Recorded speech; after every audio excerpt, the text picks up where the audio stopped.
सांगलीतील स्वामी समर्थ घाटावरील कृष्णा नदी काठावर पहाटेच्या सुमारास पोहण्यासाठी गेलेल्या सांगलीवाडीतील एका व्यक्तीवर मगरीने प्राणघातक हल्ला केला। या हल्ल्यात लक्ष्मण हरी जाधव हे जखमी झालेत। डोक्यावर जबड्याचा चावा घेतल्याने मगरीने त्यांच्या खांद्यावर आणि मानेवर झडप घातली।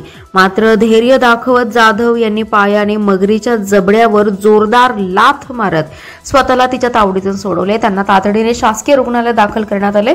सांगलीवाडी येथील लक्ष्मण जाधव गेले 20 ते 22 वर्ष नियमितपणे कृष्णा नदीत पोहण्यासाठी जातात। बुधवारी सकाळी ते सांगलीवाडीच्या बाजूला कृष्णा नदीत पोहत होते। यावेळी अचानक मगरीने त्यांच्यावर हल्ला चढवला। आधी मगरीने त्यांचे डोके जबड्यात घेतलं।